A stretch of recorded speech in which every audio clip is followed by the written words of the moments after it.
Bonjour à toutes et tous, je suis ravie de vous retrouver pour ce webinaire dédié donc aux services déconcentrés de l'État, aux DETS et aux DRETS notamment. Je suis Alice, je suis chargée de déploiement au sein du pilotage de l'inclusion. Donc mon rôle, c'est d'accompagner tous les utilisateurs de nos tableaux de bord à la manipulation de ces données et à l'utilisation de ces données dans leur mission. Je remplace Annie, que vous aviez peut-être rencontrée lors de précédents webinaires.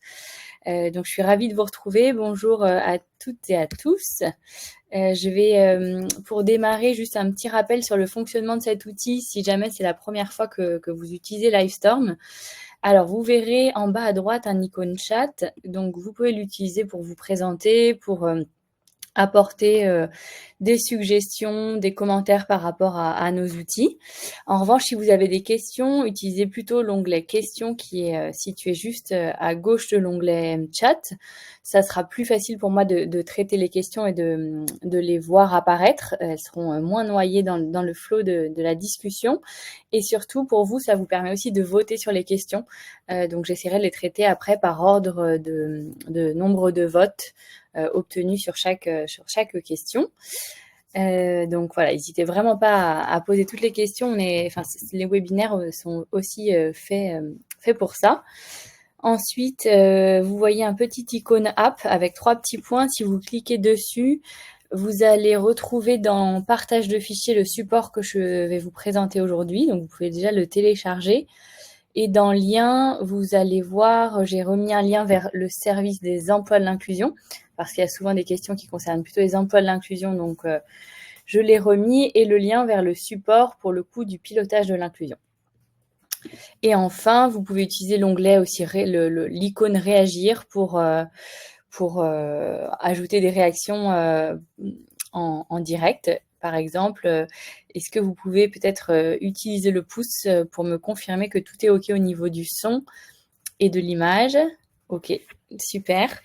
Et si vous avez des difficultés, vous pouvez rafraîchir la page ou alors cliquer sur le bouton aide qui est situé en bas à gauche de votre écran. Donc, on est ensemble pour une durée d'1 heure. Je vais faire vraiment une petite introduction sur le pilotage à l'inclusion. Et ensuite, vous présenter votre nouvel outil qui vous permet de suivre les prescriptions des prescripteurs de votre territoire et vous remontrer les fonctionnalités clés de ce tableau de bord. Et dans la deuxième partie, on va prendre en main en fait votre tableau de bord en détail, le contenu et les indicateurs qui sont présents dans ce tableau de bord en partant de 3 cas d'usage. 3 cas d'usage, vous verrez. Et j'essaierai de vous laisser le temps aussi de poser vos questions entre chaque cas d'usage et chaque partie. Alors, juste petite question pour savoir à quel point je dois insister sur le pilotage de l'inclusion. Comment vous évaluez votre niveau de familiarité avec le pilotage de l'inclusion? J'ai posé la question dans l'onglet sondage, donc n'hésitez pas à y répondre si vous le voyez dans l'onglet sondage. Ok. Alors, il y a plusieurs réponses possibles aussi. N'hésitez pas à en cocher plusieurs si vous êtes dans plusieurs des cas. Donc, je vois qu'il y a 57% d'entre vous qui connaissez bien le pilotage, mais vous avez toujours besoin d'être accompagné dans la prise en main des tableaux de bord. Donc, vous êtes au bon endroit, en tout cas en webinaire. Et donc, très peu pour qui le pilotage n'a plus de secret, mais quelques-uns quand même. Ok, bon, et encore quand même 20% qui ont des difficultés à faire la distinction entre tous les services de la plateforme de l'inclusion. Donc, je vais faire une courte introduction. Le pilotage de l'inclusion, donc on fait partie de la plateforme de l'inclusion, qui est un groupement d'intérêt public qui regroupe une dizaine de services publics numériques. Le service public numérique le plus connu, que vous utilisez probablement le plus au quotidien dans vos missions, c'est le service des emplois de l'inclusion. Donc c'est vraiment le site qui vous permet qui permet en fait aux employeurs et aux prescripteurs de gérer les candidatures et de gérer aussi les passes IAE. Donc c'est peut-être l'outil que vous connaissez le plus. Et moi, je représente donc le pilotage de l'inclusion. Notre mission au sein du pilotage de l'inclusion, c'est de traiter la donnée qui est justement issue du service des emplois de l'inclusion, donc toutes les données qui proviennent de l'utilisation du service des emplois de l'inclusion. Donc, lorsque, par exemple, une SIAE accepte une candidature, c'est de la donnée qu'on récupère au pilotage de l'inclusion. Et toute cette donnée, nous, on la collecte, on la traite et on la restitue essentiellement sous forme de tableaux de bord. On a des tableaux de bord publics qui sont accessibles à tous en se connectant sur notre site internet. Voilà, il n'y a pas besoin d'être connecté ou d'avoir un accès particulier. C'est vraiment n'importe quel citoyen qui s'intéresse à l'IAE a accès à ces statistiques. Et on a des tableaux de bord privés que vous retrouvez du coup dans votre espace privé sur votre espace des emplois de l'inclusion. Parmi les autres services de la plateforme de l'inclusion, vous avez la communauté de l'inclusion qui est une sorte de forum qui permet aux professionnels de l'IAE d'échanger entre pairs et d'avoir accès à pas mal de documentation sur l'IAE. Donc ça peut être utile notamment si vous êtes nouveau sur votre poste et que vous découvrez l'IAE. Il y a le service DORA qui référence l'ensemble des services sur un territoire qui peuvent être utiles au public accompagné dans l'IAE. Donc ça peut être par exemple une association qui propose des services de garde d'enfants. Donc voilà, DORA essaye de référencer l'ensemble des services sur son site. Voilà, je ne vais pas faire la liste de la dizaine de services publics numériques, mais en tout cas, vous voyez que la plateforme de l'inclusion, c'est un groupement d'intérêt public qui réunit une dizaine de services publics numériques. Et moi, je suis la représentante du pilotage de l'inclusion. Et donc, on va vraiment traiter de ces questions, des outils développés par le pilotage de l'inclusion aujourd'hui. Donc, je vais effectivement commencer par vous montrer déjà quels sont les outils auxquels vous avez accès en tant que service déconcentré de l'État et les fonctionnalités principales pour utiliser ces outils. Donc, comme je le disais, le pilotage de l'inclusion, on développe des tableaux de bord publics et des tableaux de bord privés. Dans tous les cas, c'est des données qui sont agrégées, non nominatives. Dans le cas des tableaux de bord publics, on est sur des données qui sont agrégées à l'échelle d'un territoire et l'analyse la plus fine dans les tableaux de bord publics, ça va être une analyse par bassin d'emploi. Donc, vous allez par exemple pouvoir voir le taux d'acceptation des candidatures dans l'IAE sur votre territoire et en allant au plus fin sur un bassin d'emploi. Dans les tableaux de bord privés, en fait, vous allez pouvoir avoir accès aux données qui sont agrégées à une maille beaucoup plus fine. On va pouvoir descendre soit à la maille d'une SIAE avec laquelle vous travaillez, soit à l'échelle d'un prescripteur en particulier situé sur votre territoire.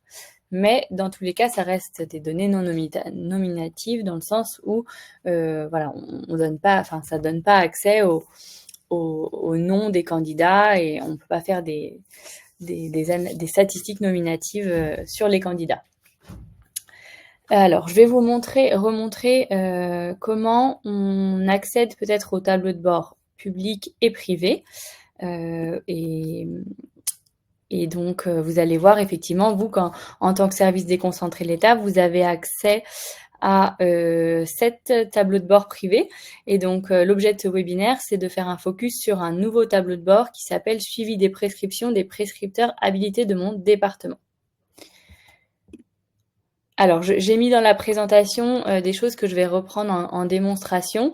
Donc, si vous avez le support, si vous téléchargez le support, vous aurez accès à la démonstration par rapport après le webinaire avec les captures d'écran que j'ai mis dans le support.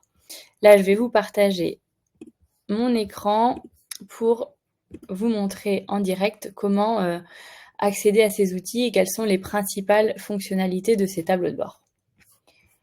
Donc ici, je suis sur le site du pilotage de l'inclusion. Comme je vous le disais, on a 2 types de tableaux de bord, les statistiques publiques et les statistiques privées.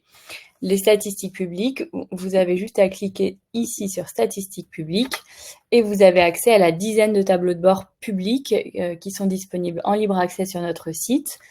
Il y a des tableaux de bord sur l'offre d'insertion par l'activité économique, dont les métiers qui sont recherchés sur le territoire, les postes en tension, les employeurs d'un territoire. 2 tableaux de bord qui font des zooms spécifiques sur les publics, une analyse par public dans l'IAE. Les candidats dans la file active depuis plus de 30 jours, qu'on appelle les candidats sans solution. Donc ça, c'est aussi un nouveau tableau de bord. Et un tableau de bord qui fait une analyse spécifique sur la représentation des femmes dans l'IAE. Ensuite, on a les tableaux de bord qui sont relatifs aux candidatures dans l'IAE. Donc, avec un tableau phare qui s'appelle Traitement et résultats des candidatures émises, qui permet de voir combien de candidatures ont été orientées à l'échelle d'un territoire, par qui, avec quels résultats. Et vous avez le pendant de ce tableau de bord dans vos tableaux de bord privés, mais qui vous permet de descendre un cran plus loin dans l'analyse. On a des tableaux de bord plutôt sur le pilotage du dispositif, donc les demandes de prolongation, les suivis de campagne de contrôle a posteriori, et un tableau de bord sur les ESAT. Pour l'instant, nous n'en avons qu'un sur les ESAT. C'est un tableau de bord qui propose un état des lieux du plan de transformation des ESAT. Donc, l'objectif du webinaire, c'est d'aller plus loin dans la compréhension d'un nouveau tableau de bord privé. Donc, pour accéder à votre tableau de bord privé, soit vous vous connectez à votre espace sur les emplois de l'inclusion comme vous le faites d'habitude, soit vous repassez par le pilotage de l'inclusion, donc en cliquant sur Statistiques de mon organisation, ici en cliquant sur Institutions partenaires. Et donc vous voyez ici pour qui nous, pilotage de l'inclusion, on développe des tableaux de bord. Donc pour les institutions, mais aussi pour les prescripteurs, notamment conseils départementaux, France Travail, Mission locale, Cap Emploi, et on a un tableau de bord en test dans 3 régions pour les structures de l'accueil, de l'hébergement et de l'insertion, et les SIAE qui ont aussi accès à des tableaux de bord privés. Donc ici, je clique sur Institutions partenaires, donc vous rentrez vos codes d'accès, les codes que vous utilisez pour vous connecter aux emplois de l'inclusion. Moi, je vais utiliser un compte de démo. Et donc là, vous arrivez sur votre tableau de bord des emplois de l'inclusion, sur votre espace des emplois de l'inclusion. Et donc, pour retrouver les statistiques du pilotage, vous cliquez ici sur l'onglet Statistiques.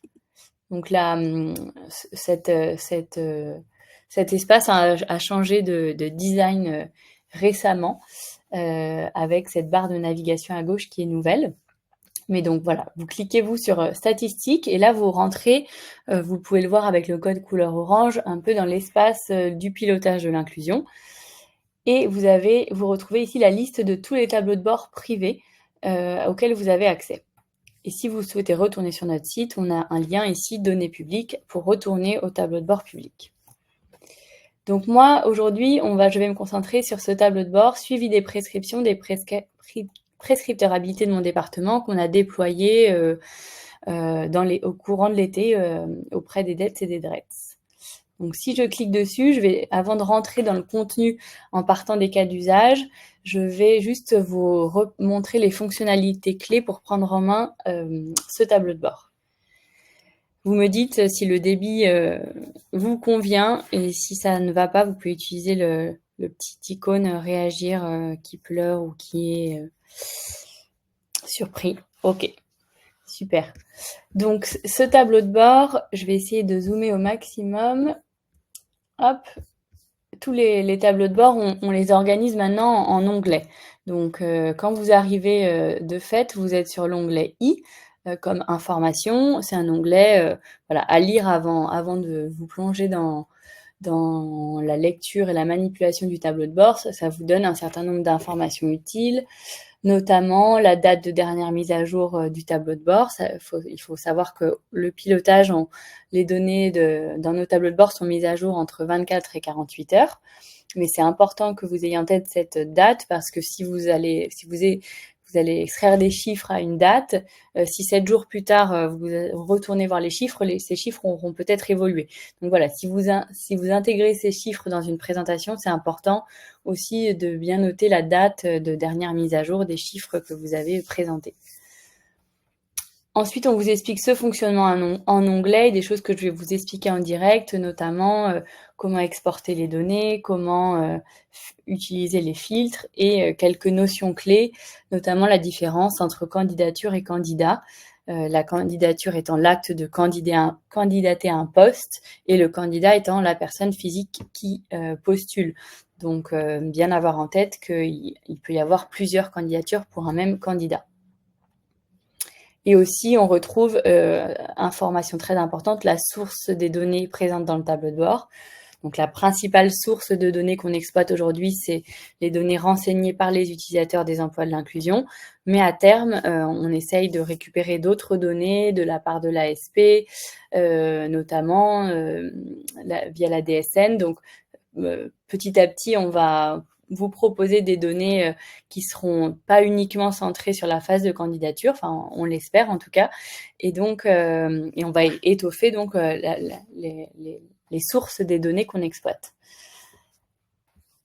Voilà pour l'onglet I. Ensuite, donc vous voyez, c'est un peu petit, mais une fois que vous avez compris comment ça fonctionne, vous n'oublierez pas. Donc on a des onglets qui sont cliquables ici et ça permet de faciliter un peu la navigation dans le tableau de bord parce que les indicateurs sont du coup organisés en différentes thématiques.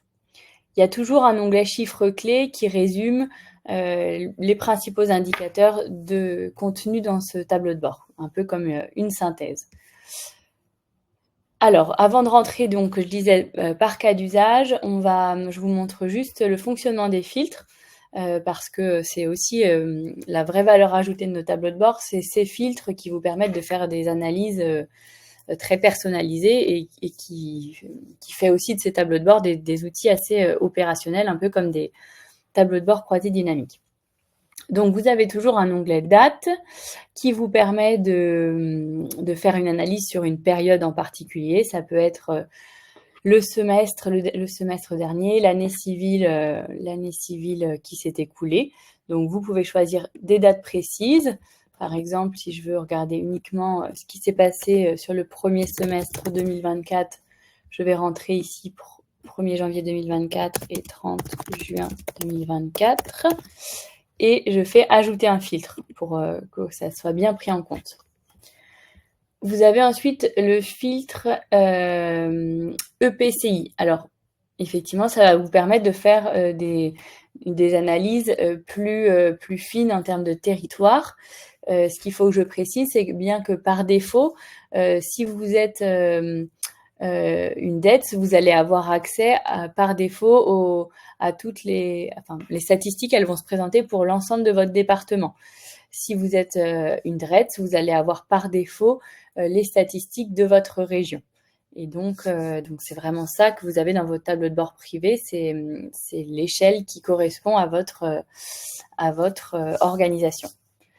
Une SIAE, typiquement, elle aura accès par défaut aux données de sa structure. Si c'est un ensemble de structures, elle va avoir accès aux données de l'ensemble de ces structures. Alors, je vois des petits smileys tristes, donc n'hésitez pas à...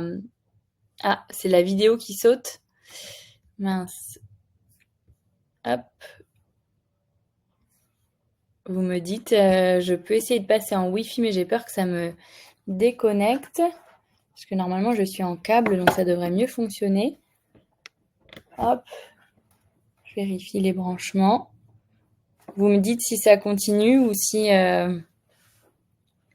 c'est pour tout le monde que la vidéo saute.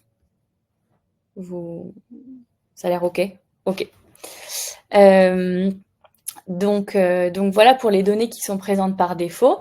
Donc on a un filtre PCI. Alors pour information, j'ai remarqué en préparant ce webinaire que ce filtre dysfonctionnait. Donc nos équipes techniques sont sur le coup. Donc ça va être corrigé rapidement. Parce qu'on sait que c'est un filtre très utile parce que sur des territoires, il peut y avoir des contrastes assez importants en fonction de l'EPCI. Donc, on est en train de travailler à la résolution de ce problème. Là, par exemple, je suis connectée en tant que DETS de la Seine-Saint-Denis et je ne vois qu'un EPCI alors qu'il y en a il y en a d'autres. Donc voilà le type d'erreur que vous allez peut-être rencontrer dans votre tableau de bord, c'est assez aléatoire. Ensuite, dans les filtres, vous allez pouvoir filtrer en fonction du type de prescripteur habilité. Donc choisir par exemple analyser uniquement les prescriptions qui ont été émises par la CCAS ou par France Travail, la mission locale, etc. Donc si vous, là c'est les premiers prescripteurs qui s'affichent, mais vous pouvez taper dans la barre de recherche le nom du prescripteur et toujours faire ajouter un filtre pour aller choisir le bon type de prescripteur habilité. Je suis étonnée qu'il y en ait 0 là, mais on va voir plus tard pourquoi ça ne fonctionne pas. Et dénomination du prescripteur, c'est pour aller choisir par exemple, au sein de France Travail, d'aller choisir une agence en particulier. Donc, par exemple, en l'occurrence, je peux choisir que l'agence de France Travail d'Aubervilliers. Donc, il y a type de prescripteur habilité, c'est vraiment pour la typologie de prescripteur, et dénomination pour aller vraiment faire un zoom sur une agence en particulier ou une organisation en particulier. De la même façon, vous pouvez filtrer sur le type d'employeur. Donc, ne sélectionnez par exemple que les prescriptions qui ont été envoyées vers les ACI ou les EI, etc. Vous pouvez filtrer sur département de la structure parce qu'ici, dans ce tableau, vous allez retrouver l'ensemble des prescriptions qui ont été réalisées par les prescripteurs de votre territoire vers toutes les SIAE. C'est-à-dire que les prescripteurs qui sont situés sur votre territoire, ça leur arrive d'orienter des candidats vers d'autres départements, des départements limitrophes ou même d'autres départements. Donc, si vous voulez filtrer uniquement sur les prescriptions qui ont été réalisées vers des SIAE de votre territoire, vous avez ce filtre qui vous permet de le faire. Et enfin, le filtre dénomination structure, c'est pour faire un filtre sur une SIAE en particulier. Donc, si vous voulez vraiment analyser les prescriptions qui ont été réalisées envers une SIAE en particulier. Donc, voilà pour les fonctionnalités clés. Je vais rentrer dans les cas d'usage pour rentrer dans le contenu des indicateurs. Je vais regarder avant s'il y a des questions. Donc, je vous ai remis en tout cas dans le support que vous l'avez l'ensemble des choses que j'ai pu expliquer. Et aussi, si vous avez besoin d'aide quand vous manipulez nos sites, vous reverrez sur le site du pilotage de l'inclusion. Oui, je partage plus mon écran, mais je vais vous remontrer. En haut à droite, il y a un bouton besoin d'aide. Vous pouvez soit nous contacter, soit avoir accès à toute la documentation qui figure sur l'écran. Et ce que je ne vous ai pas montré, c'est comment exporter les données. Donc, je vais le faire juste après. Donc, je vais d'abord regarder s'il y a des questions. Donc, je vois qu'il y a toujours des difficultés techniques. Alors, j'ai pas changé de réseau. Je vais peut-être désactiver ma caméra. Vous allez me dire si c'est mieux sans la caméra. Est-ce que déjà le son est bon? Oui. Vous allez me dire si ça a l'air OK au niveau du son. Bon, c'est peut-être le plus important. De toute façon, vous allez regarder mon écran aussi pendant la démo. Alors, je vais regarder les questions qui ont été posées. Donc, et je vais les prendre par ordre de vote. Donc, pour les données à aujourd'hui, c'est le cumul des prescriptions de l'année en cours. J'affiche la question de Marie. Merci pour la question. Pour les données à aujourd'hui, non, ça va être toutes les prescriptions jusqu'à aujourd'hui. Donc, on va regarder dans l'onglet date. Hop. Alors, je ne sais pas si vous... Oui, non, aujourd'hui, ça va être... c'est pas jusqu'à aujourd'hui, c'est aujourd'hui, c'est vraiment aujourd'hui combien de candidatures ont été émises ou combien de candidatures ont été émises dans l'ensemble du département. C'est pas jusqu'à aujourd'hui, c'est vraiment aujourd'hui. Donc, c'est pas forcément un filtre qui est très intéressant. Vous voyez que c'est période en cours, jour. En revanche, si peut-être vous faites sur le mois, c'est une période un peu plus longue et qui est peut-être un peu plus intéressante sur sur le domaine, enfin par rapport à l'IAE et à l'activité qu'on étudie.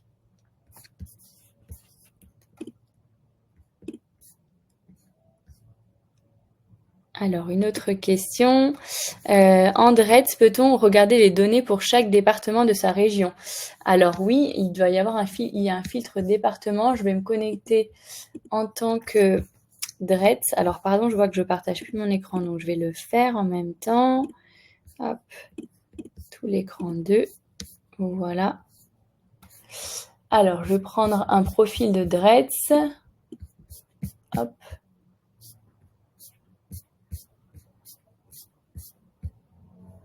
Donc, il faut que je prenne IAE. Voilà, beaucoup. Hop.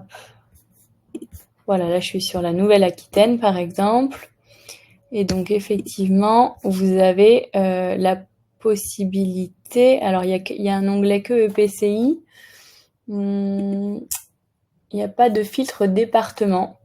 Vous avez toujours ce filtre EPCI, mais effectivement, il n'y a pas de... je vois pas d'onglet de département, si ce n'est pour le département de la structure. Mais c'est une bonne... Enfin, si c'est quelque chose qui vous est utile, c'est quelque chose, effectivement, que je peux peut-être suggérer à notre équipe pour qu'on ajoute un filtre qui soit le département du prescripteur. Vous me dites, non, c'est pas Marie, c'est Pauline, si ça répond à un besoin ou même peut-être les autres réagir avec les icônes. Dans ce cas-là, je vais transmettre cette demande.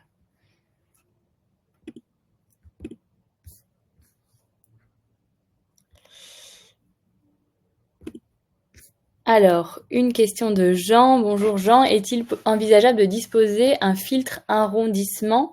Alors, il me semble que ça m'a été demandé pour le coup, dans les tableaux de bord de France Travail. Donc, je pense que c'est possible d'ajouter ce type de filtre. Je vais transmettre pareil le besoin à l'équipe data. Est-ce que c'est quelque chose qui est partagé? Est-ce qu'il y a d'autres personnes qui auraient ce besoin d'un filtre arrondissement? Ok. Eh bien, pareil, a priori, si on arrive à reconstituer, et c'est possible par le code postal, a priori, de reconstituer par arrondissement. Donc, je pense qu'on pourrait ajouter ce filtre arrondissement si vous voulez effectivement descendre à une maille encore plus, une maille autre que celle de l'EPCI.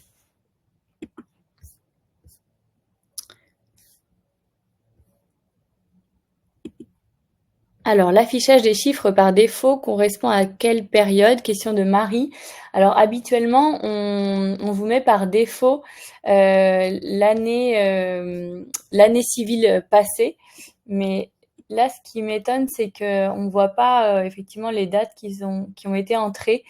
Mais par défaut, en tout cas, nous, ce qu'on fait dans tous les autres tableaux de bord, c'est de vous mettre l'année civile écoulée. Donc là, en septembre 2024, vous auriez les chiffres pour l'année 2023. Mais il faut que ça apparaisse normalement. En fait, vous voyez le filtre doit être comment dire, renseigné. Là, c'est pas le cas. Donc, s'il n'y a pas de filtre renseigné, à mon avis, c'est toutes les données sans vraiment période de date définie. On va vérifier. Par exemple, là, je suis à 31 62 000 candidats. Et à mon avis, si je filtre sur l'année 2023, ça va évoluer. Et donc, ça veut dire que le filtre n'est pas branché par défaut sur l'année 2023. Non, effectivement. Donc là, par défaut, le périmètre, c'est un cumul jusqu'à aujourd'hui, depuis la création de la plateforme de l'inclusion. Depuis les services des emplois de l'inclusion. Mais normalement, on part sur cette règle de l'année précédente. Donc, je vais demander à l'équipe de le remettre parce que c'est la période qui nous avait été remontée comme étant la plus logique.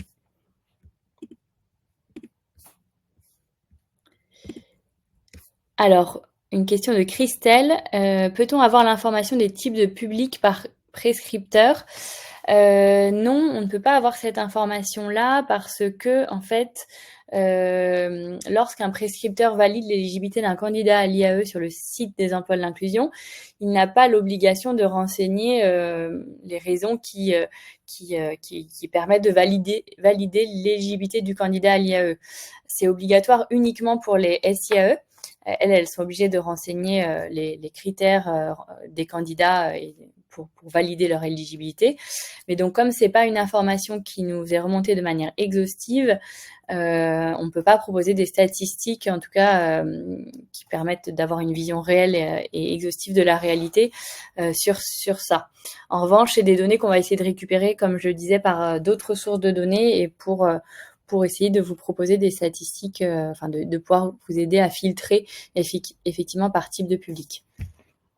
C'est pas le cas aujourd'hui. En revanche, vous verrez par exemple dans un tableau de bord public, je peux vous le montrer rapidement, qui s'appelle Traitement et résultats des candidatures émises. Dans ce tableau de bord, il y a un onglet Critères des candidats. Et ici, vous pouvez voir sur un département, par exemple, ou sur une région, le profil des candidats acceptés. Mais comme je le disais, ce ne sont pas des données exhaustives, donc c'est pas une vision exacte de la réalité. C'est plus pour vous aider à avoir une tendance. Par exemple, ce chiffre se lit sur 35% des candidats pour lesquels des critères ont été renseignés. 35% de ces candidats-là bénéficient du RSA en janvier 2023. Et dont le diagnostic d'éligibilité a été réalisé en janvier 2023. Voilà, je ne vois... Alors, encore une autre question, d'Aurélie, et ensuite je passe au cas d'usage. La plateforme fait-elle réellement la différence entre prescripteur, habilité et orienteur? Alors, oui, on fait la différence. On va regarder dans votre tableau de bord privé. Donc, dans type... Alors, dans type de prescripteur, je pense, est-ce qu'il y a le type orienteur?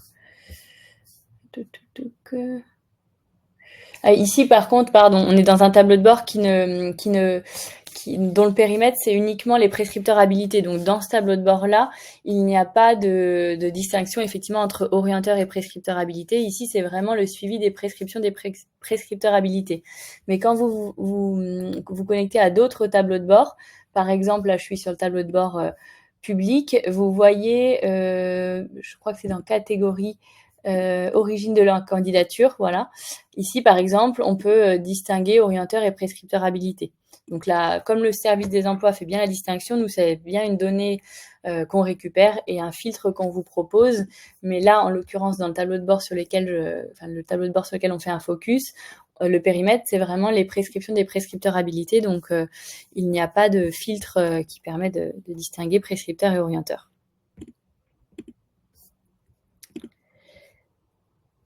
Alors, je vais poursuivre, mais n'hésitez pas à poser encore les questions si nécessaire. Donc, je voulais vous présenter un peu cet outil, mais en partant de cas d'usage pour que vous ayez aussi une idée concrète de comment utiliser cette donnée qui est présentée dans ce tableau de bord-là dans vos missions. Cas d'usage numéro 1 que je vous propose, en tant que ZETS ou en tant que DRETS, j'ai mené une action auprès d'un prescripteur, par exemple Cap Emploi, le PLI, des acteurs AHI, et je veux savoir si cet événement a fonctionné. Je vois qu'il y a Émilien Petit de la DRETS des Hauts-de-France. On a organisé typiquement un événement le 10 septembre à destination du SPIP. Donc, je vais peut-être faire la démo sur ce cas d'usage. Émilien, si ça ne te dérange pas, je vais repartager du coup l'écran. Hop. Donc, je vais aller me connecter en tant que DRETS Hauts-de-France pour vous faire cette démo et voir du coup quelles sont les questions que vous posez dans ce cas d'usage, c'est de savoir si effectivement ça a permis, il y a plus de conseillers qui se sont inscrits ou plus d'organisations qui se sont inscrits après mon événement, et est-ce que aussi ça a amélioré peut-être la qualité des prescriptions de ce prescripteur parce qu'il a aussi mieux compris comment utiliser la plateforme, comment il a mieux compris il s'est mieux approprié aussi l'IAE. Donc là, je me connecte. Je vais faire la démonstration en tant que DRETS Hauts-de-France. Donc concrètement, comment je fais le bilan de cet événement? Là, je vais aller sur inscrits sur les emplois, sur l'onglet inscrits sur les emplois, pour répondre à cette première question qui est est-ce qu'il y a plus de conseillers qui se sont inscrits depuis que j'ai organisé cet événement?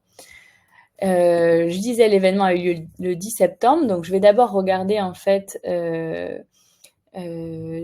combien de conseillers et de structures rattachées au SPIP étaient inscrites avant le 9 septembre. Donc là, je vais choisir voilà, avant le 10 septembre, ou avant le 9. Je vais bien ajouter un filtre. Et je vais aller choisir uniquement le SPIP.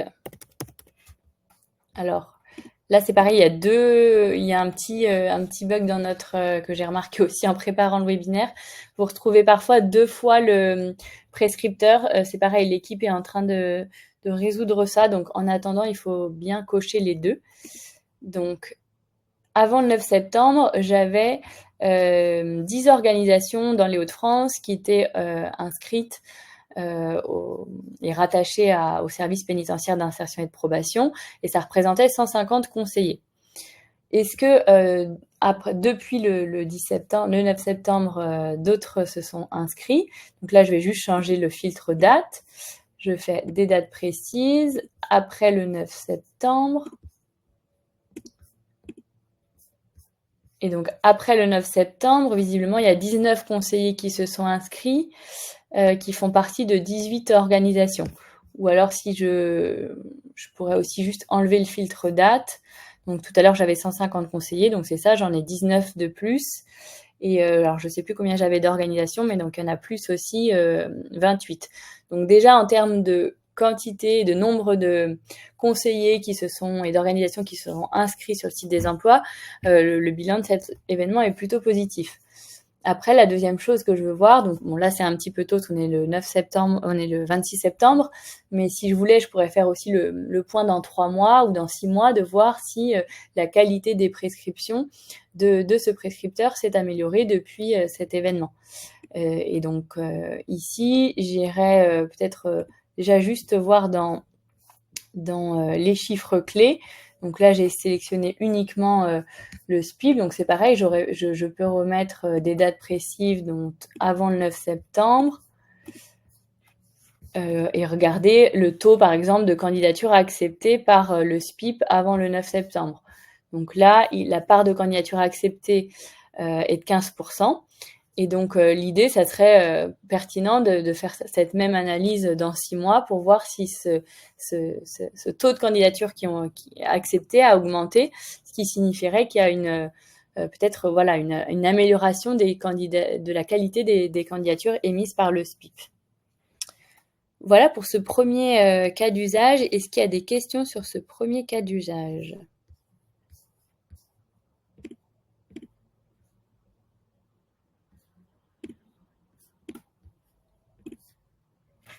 Donc, je vous ai effectivement remis dans la slide ce que j'ai fait. Donc, j'ai utilisé effectivement le filtre dénomination du prescripteur et le filtre date.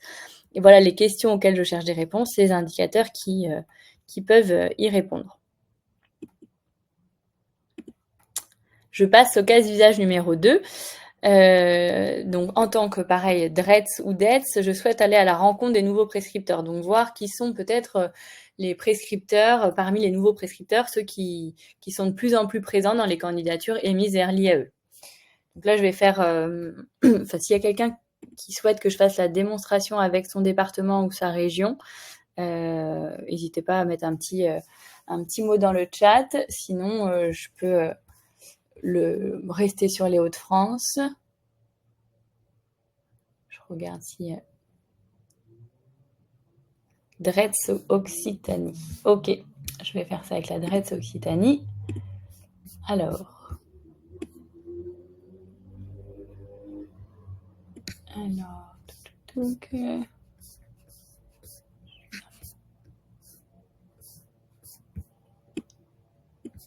je vais vous repartager mon écran. Je cherche juste le bon profil.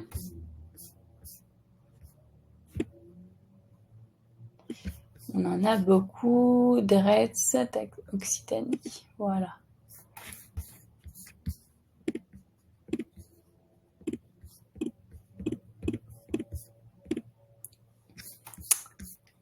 Ok, alors je pense, normalement, Dretz Occitanie, c'est bien ça.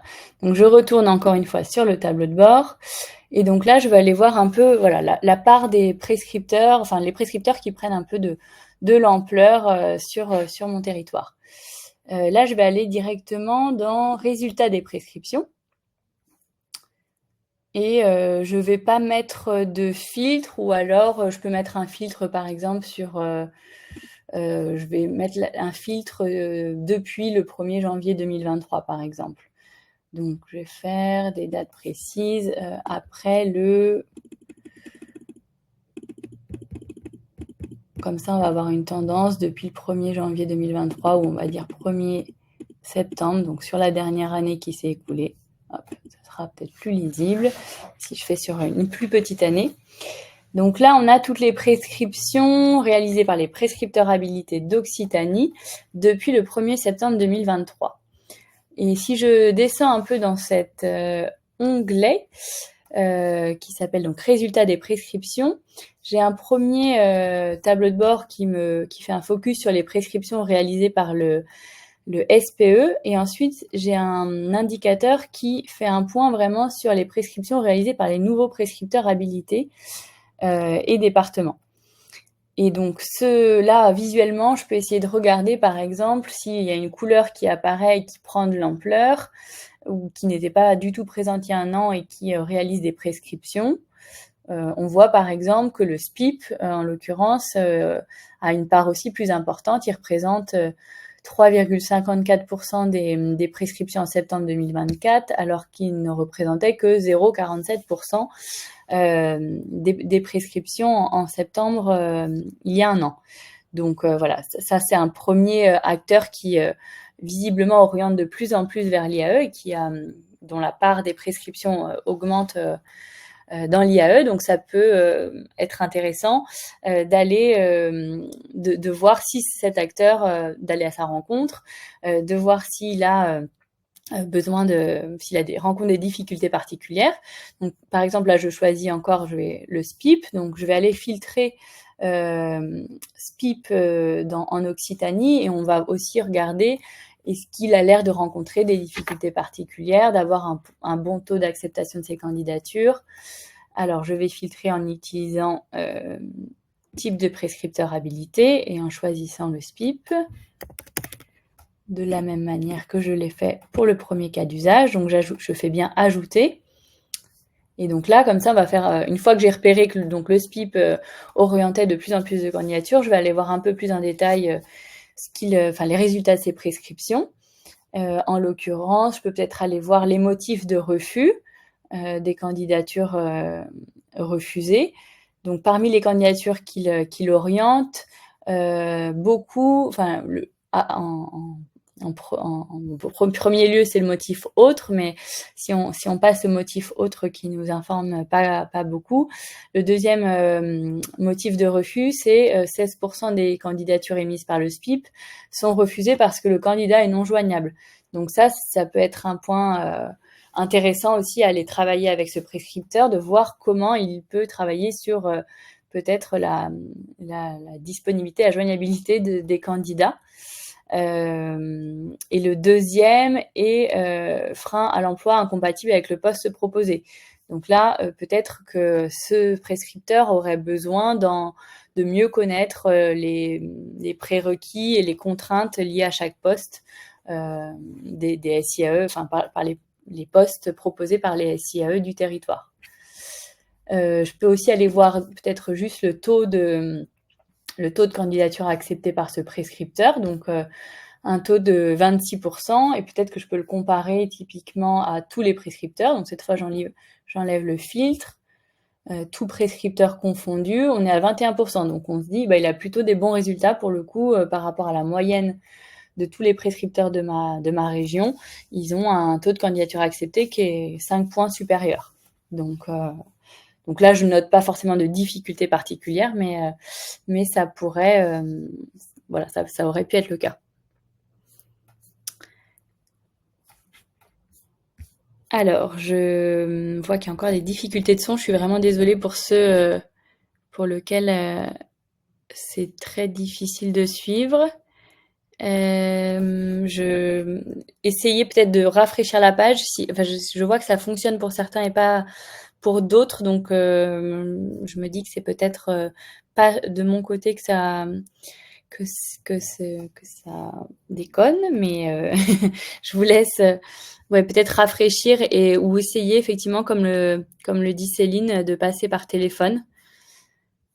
Je vais de mon côté prendre une question qui a été posée dans l'onglet questions.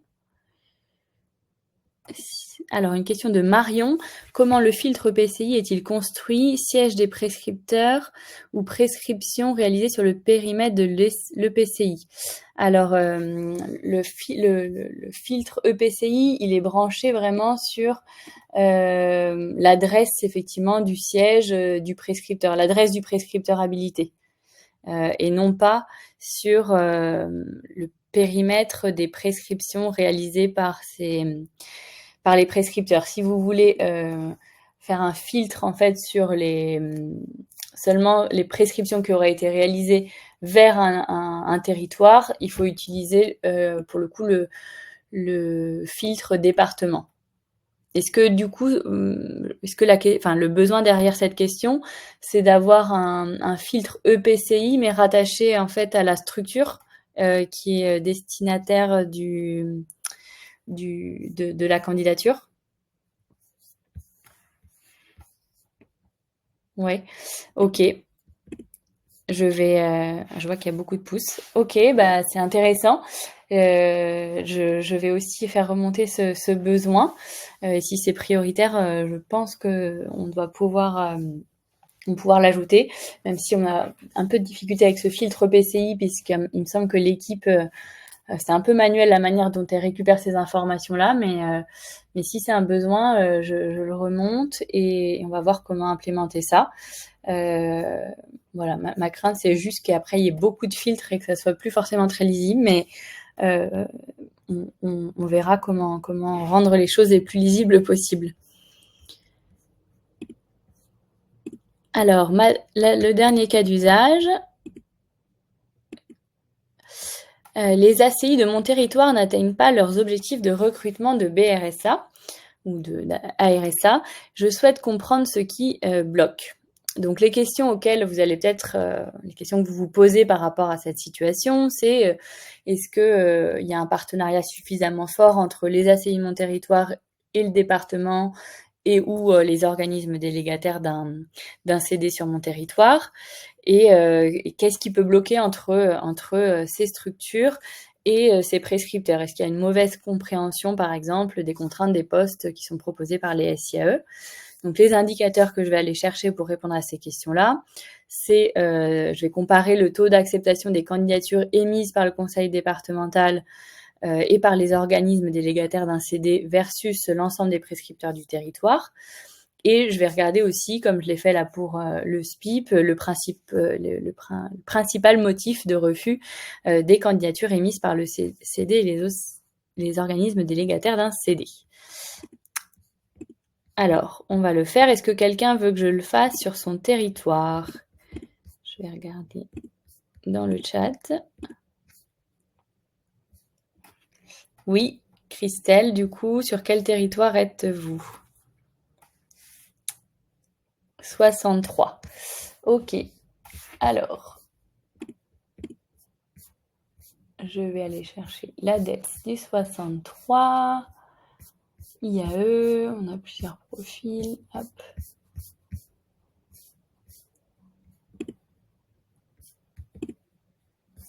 Ok. Donc, la première chose que je vais faire, c'est cette fois utiliser le filtre type d'employeur. Là, j'ai constaté qu'il y avait vraiment des difficultés pour les ACI du territoire, donc je vais utiliser le filtre ACI ici, dans un premier temps. Donc vraiment pour voir les prescriptions qui ont été réalisées vers les ACI de mon territoire. Je vais choisir une période, on va prendre par exemple l'année 2023. Donc je vais utiliser cette fonctionnalité qui permet de facilement filtrer sur l'année civile passée. Donc là, je suis sur l'année 2023, l'ensemble des candidatures qui ont été orientées vers les ACI dans le Puy-de-Dôme. Et je le disais, donc tout prescripteur confondu, les ACI de mon territoire, elles acceptent les candidatures, il y a un taux de 26% de candidatures acceptées. On va filtrer sur le département. Donc là, je vais aller dans le type de prescripteur habilité. Le département, il est inscrit sous service social du conseil départemental. Donc j'ajoute un filtre.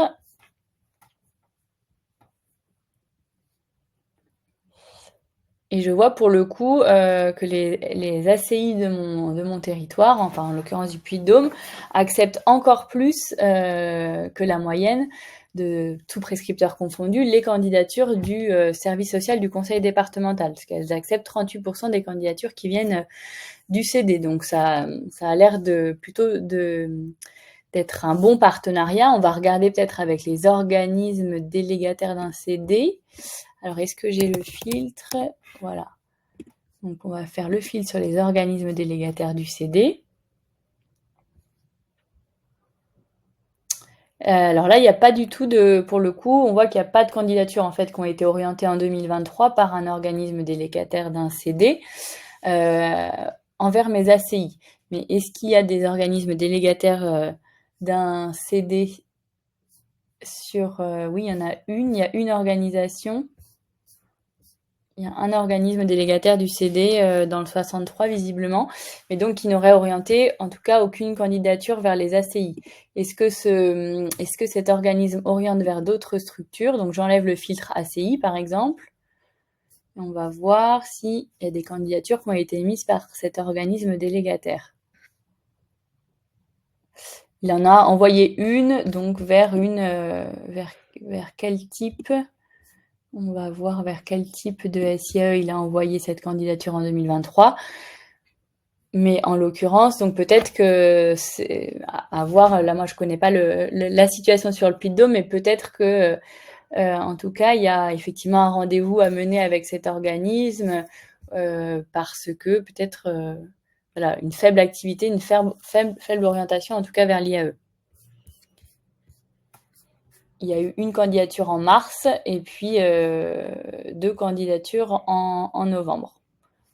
Donc voilà, une activité aussi assez ponctuelle.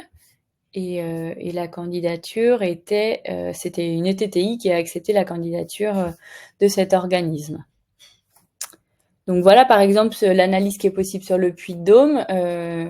Et donc, on a vu qu'il y avait plutôt, en tout cas, il y avait l'air, à creuser en détail, mais plutôt une bonne dynamique avec le département, mais peut-être, en tout cas, une marge de progression avec l'organisme délégataire d'un CD. Après, peut-être que si cet organisme est peu actif pour d'autres raisons, on peut creuser aussi un petit peu plus en détail le partenariat avec le service social du conseil départemental. Donc, je remets les filtres du départ. Donc, déjà, je peux peut-être aussi regarder tout type d'employeur confondu, comment prescrit le département. Donc, on va retourner dans les chiffres clés sur 2023. Donc les prescriptions se chargent. Donc avec voilà, pour le coup, les candidatures qui ont été orientées par le département en 2023, elles étaient acceptées dans 29% des cas. Et pour le coup, vers les ACI, on avait vu que c'était 38%. Donc il y a l'air d'avoir en tout cas, je dirais plutôt une meilleure collaboration entre département et ACI que entre département et autres types d'employeurs et aussi entre ACI et autres prescripteurs confondus.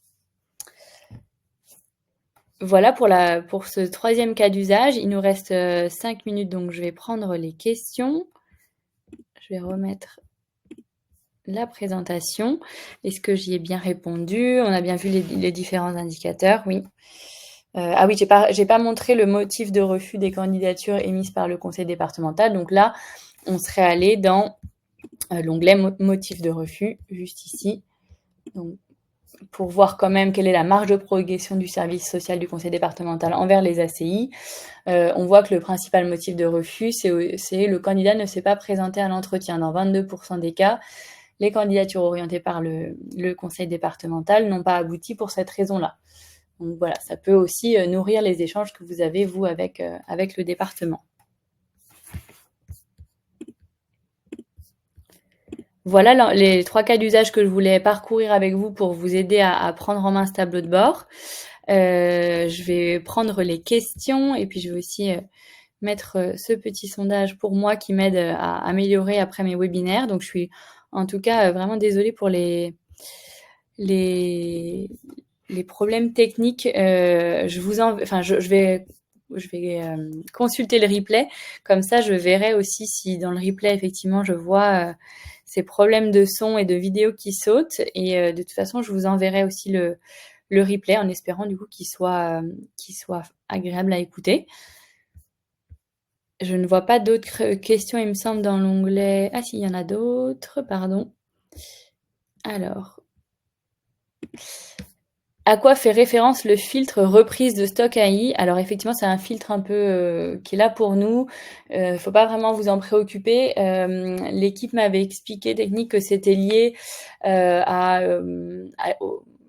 la gestion des anciens passes qui étaient encore en format papier, etc. Bref, vous préoccupez pas de ce filtre.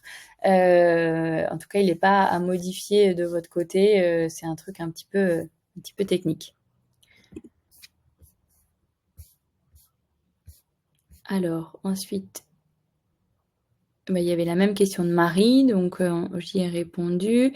Une question d'Isabelle. Je n'ai parfois pas les mêmes données dans ce tableau que dans le tableau données de facilitation de l'embauche de mon départ. Exemple, pour une ACU en particulier, sur la même période, j'ai 62 candidatures et de l'autre 114 candidatures. Et c'est un bug dans le traitement des données.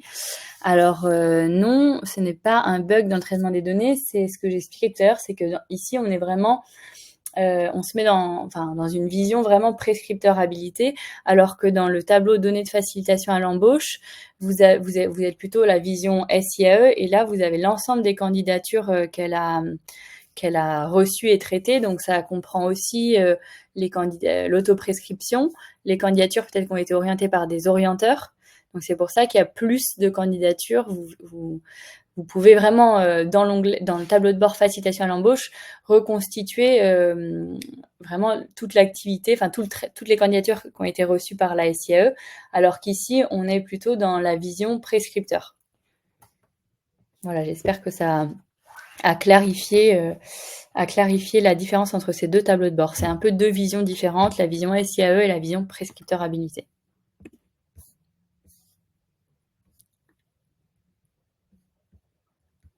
Alors, par qui sont mises à jour les données relatives aux prescripteurs si un conseiller quitte son poste, par exemple? Nathalie, je veux bien que vous reprécisiez la question. Je ne suis pas sûre de l'avoir compris. Je pense que c'est peut-être lié à la gestion des utilisateurs sur le service des emplois de l'inclusion. Mais je ne suis pas sûre. Je veux bien que vous précisiez la question, s'il vous plaît.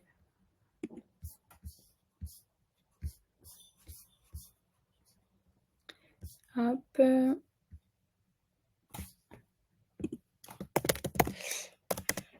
Alors, encore une petite question de Fadila. C'est quoi exactement le filtre EPCI?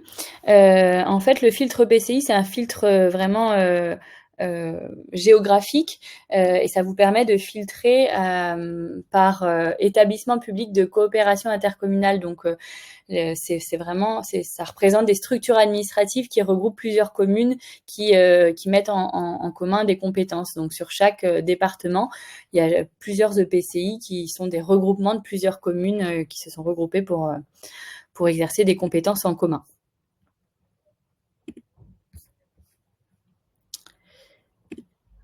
Ah oui, alors une question de Verarg. Bonjour, les tableaux d'export, lorsqu'on tape sur les 3 petits points, ne s'exportent pas. J'ai un message de 189 et 2 lignes sans détail, aucun sur le téléchargement. Alors, je veux bien que vous m'envoyiez une capture d'écran. Je vais vous laisser mon mail dans le chat parce que comme ça, je vais voir, je vais essayer de refaire refaire le bug que vous rencontrez pour vous apporter une réponse. Mais je vais quand même en profiter de cette question pour vous montrer effectivement comment exporter les données quand ça fonctionne. Alors, par exemple, sur un indicateur. Donc, sur chaque indicateur, voilà, vous avez... pardon, je ne partage plus mon écran, je vais le faire. Je vais le mettre en grand plutôt. Donc, à chaque fois que vous avez un indicateur, effectivement, si vous allez en haut, hop, en haut à droite de l'indicateur, vous avez, en passant votre souris, il y a 3 petits points qui s'affichent. Et là, vous pouvez télécharger les résultats, soit en format Excel, soit si vous voulez juste télécharger l'image et l'intégrer directement dans une présentation, vous choisissez le format PNG. Donc, si vous avez un bug technique par rapport à l'export de ces données, je veux bien une capture d'écran et puis je vous recontacte à la suite du webinaire. Bien, je crois que j'ai traité l'ensemble des questions. Il restait la question de Marie, mais donc qui avait déjà été posée. Donc, je vous invite effectivement à remplir le petit sondage que j'ai publié dans l'onglet sondage. Et puis, donc, je vous enverrai le lien vers le replay. Le support, vous l'avez dans l'onglet Apps en cliquant sur Partage de fichiers. Et je vous invite à aussi donner votre avis sur nos tableaux de bord. Vous verrez quand vous manipulez les tableaux de bord, une petite pop-up s'afficher aidez-nous à améliorer votre outil. Et puis à la fin de chaque indicateur, une question, avez-vous utilisé un de ces indicateurs dans ce tableau de bord, oui ou non? N'hésitez pas à répondre à ces deux petites questions. Nous, ça nous permet d'être dans une démarche d'apprentissage continu et d'amélioration continue surtout. Donc, vos retours sont très importants. Je vous remercie en tout cas pour votre écoute et je m'excuse pour les problèmes techniques. Je vais essayer de régler ça pour la prochaine fois. À bientôt.